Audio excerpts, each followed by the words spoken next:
I met this young man who has, by sheer hard work and determination and confidence in God, been able to make something out of his life. So I thought, why not? It would be okay for us to have him on Scars to Stars with Blessing. Mr. Godwin Sam refers to himself as a barber. Can you imagine that? But I know a whole lot of other things that he does, including the fact that he is a PhD student in the University of Uyo as we speak. But his story is very interesting, and I'd like you to hear from him. Mr. Godwin, welcome to the show. Thanks so much. It's so good to have you here. Thanks so much. I'm pleased. I'm delighted to be here. Being here shows that there is God. Wow. Seriously.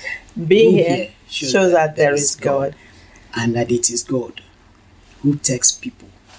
Yeah. He says, I am the God who takes you from the dunghill to sit with kings. Yeah. So sitting here, I see myself sitting with kings.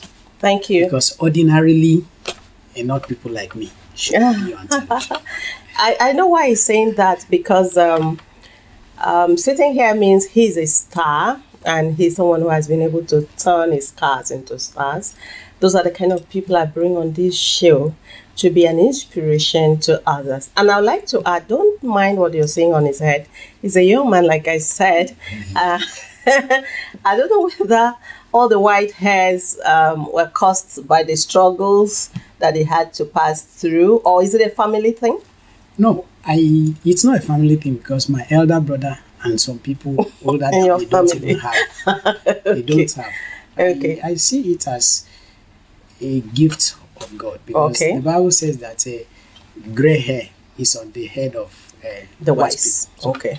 So is for wisdom. Now tell us your story. How did it all begin? Okay. As have already been said, my name is Godwin Sam. I'm from Faikorovion Kalinebe Sibosuta. And that's in Akwa Ibom State in Nigeria. In Nigeria. Yes. I'm a barber.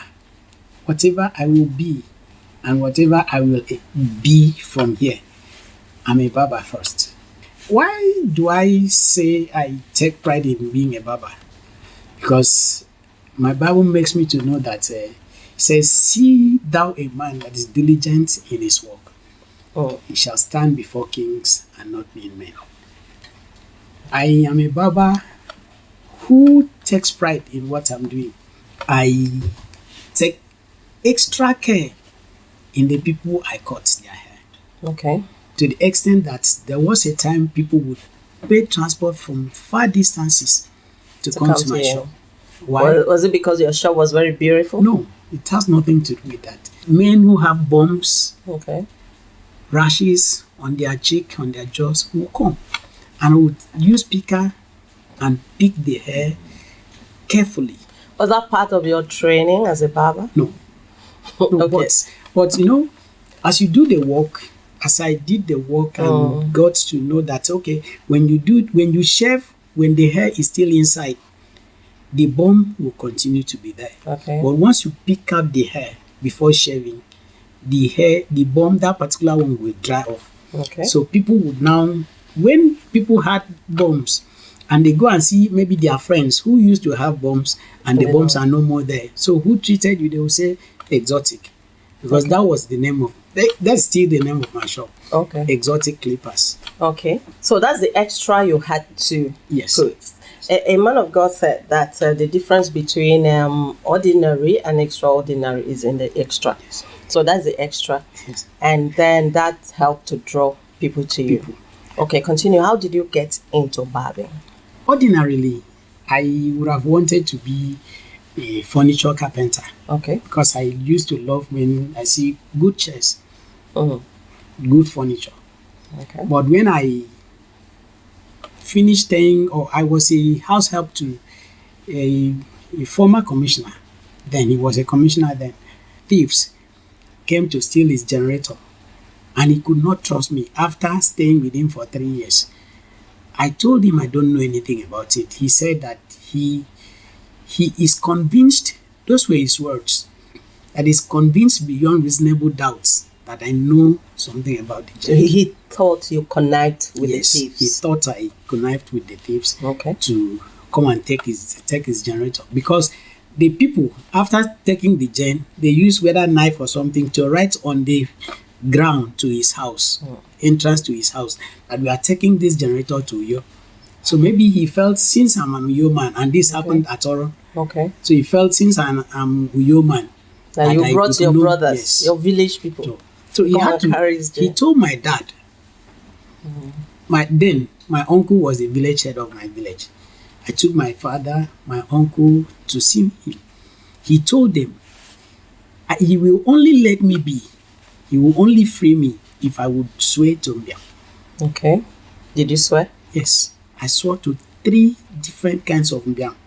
There's one they called Anko from Okobo. He brought that one.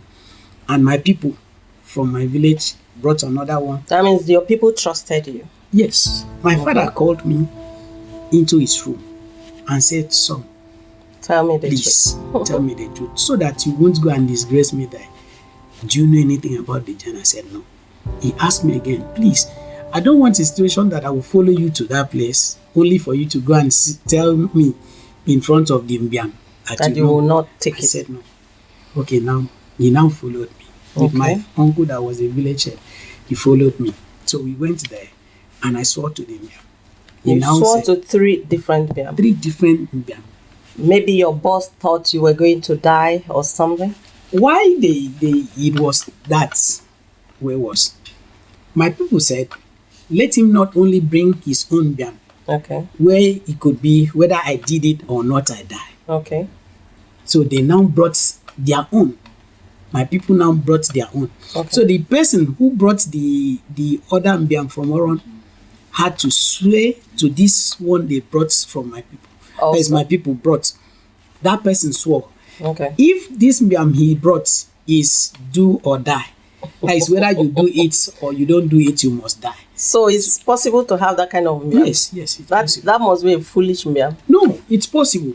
It depends. Mbiam is all about what you say, the command, the what you say. Okay. Yes, so if you tell Mbiam, So the one that, whether you're guilty or innocent, it kills. Is that not I would say stupid? that Mbiam is a foolish demon Okay.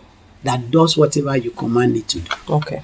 Yes. All right. So after that, So how after that- does that relate with the barbing? Okay, so after that, the little money I saved while staying with him, I now told him I don't want to stay with him again. Okay. Though he pleaded I said, no, sir, since you couldn't trust me, after telling you I don't know anything about He the wanted you internet, to stay. He wanted me to stay. Okay. I said no. I now left. On going to the carpentry guy, he called the price that my money could not reach. And my father could not, he didn't have money, let me put it that way. He didn't have money to support me.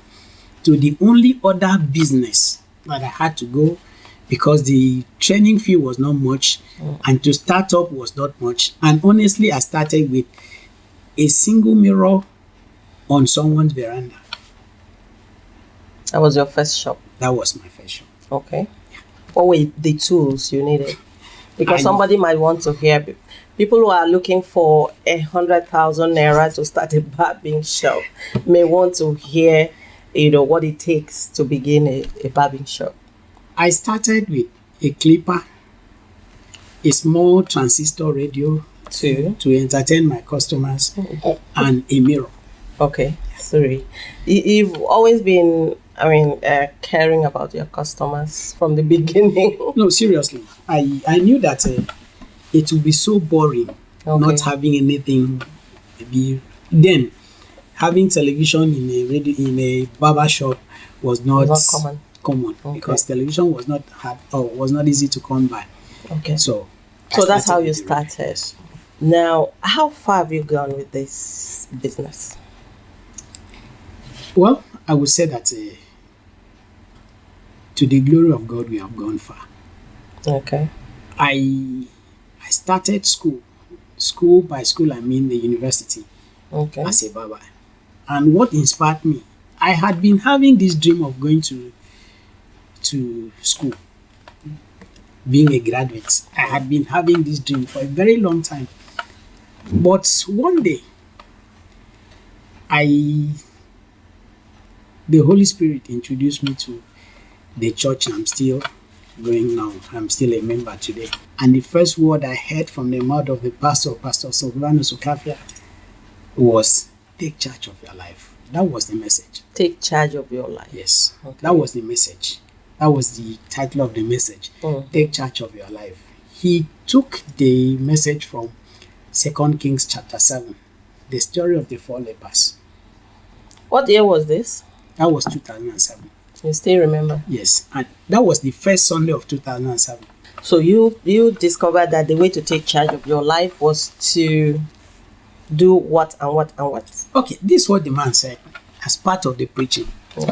In running off the message, he said, maybe you want to go to school, maybe you want to build a house, maybe you want to get married, maybe whatever you want to do, that as God magnified the steps of those 4 lepers, that God will not fail to magnify your steps.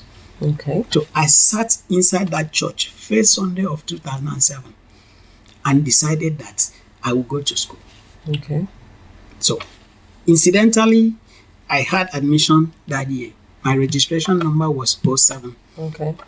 When I got admitted to study communication arts in the University of Uyo. Okay. So that was, I would say, the turning point of my life, because ordinarily before then I was just a barber, cutting people's hair, making people happy. In short, my shop was like a kind of rendezvous where guys around would come, some to cut hair, some would just come to sit down and gist. Discuss. Okay. And we would have so much fun. People would yab themselves. Those who have drinks will come, we sit down. It was a rendezvous. Okay. A place where people come to meet. Sit. But they were not doing drugs? No. Though I used to smoke. So it did not think of leaving your barbing business after you graduated and even after your second degree? Well, when I had admission, I went to my pastor. I told him, sir, I want to quit barbing. I want to quit this job because I think I don't have enough, or I won't have enough to sustain me. No, not time. To sustain me, to pay my fees and sustain me through school. He told me, how much do you make? I said, I don't know. He said, okay, let me give you an assignment. When you leave this office, go back, buy an exercise book. Every money that comes to you, you spend it, no problem, but just take note of how much you make. You wanted to leave the business I was looking because of school. Yes. Now, how did you plan to No, maybe sponsor yourself? what I had in mind was maybe look for Get a job? another job Okay. that maybe will pay pay more. 20,000, 30,000 a month or something. Okay. So that I will use that to pay my fees. Okay. Okay. So when he told me that, I went back, bought the exercise book. On every day, at the end of every day, I would take notes of how much I make. Okay. After 1 month, I went back to him. We sat down together and calculated. I found out that before the end of that month, or let me say, within the period of that 1 month, I made up to 60,000 naira From barbing? from barbing. So he now looked at You never thought you had made up to that? It never crossed my mind that I make so much money. Okay. So he looked at me and told me, Godwin, do you know there are some people who are on level 7 in the civil service? That was 2007. And don't make this much money. And they are married. And their parents, they send their children to school. So you don't need another job. All you have to do, start saving at least 10% of what you make. 10%. He now told me about the story of Joseph and Egypt. How they got to be saving 10% of the proceeds of the prosperous for 7 years. Plenty. Yes. Okay. So one day, when I had admission, I was in the shop one day. One guy came in, told me, Godi, sure you've had admission? I said, yes. He said, do you have registration number? I said, yes. He said, then fill this form now. gave me a scholarship form from ELF. Okay. I filled the form. ELF shortlisted my name to go and write the exam. Went for the exam at a community secondary school, Carford, opposite Champion Breweries. That road opposite Champion Breweries. Wrote the exam as God would have it, true to the man's word, the word of the man of God. ELF gave me a scholarship. So you went to school on Yes. scholarship. In year 1, ELF paid 75,000 into my accounts. In year 2, they paid 150,000. In year 3, they paid 150,000. So God actually magnified the steps. That step of faith that I took. Okay. So that's how I got to finish first degree. This is getting so interesting. I'd like for us to take a short break. When we return, we'll continue our discussion with Mr. Godwin Sam. Stay tuned.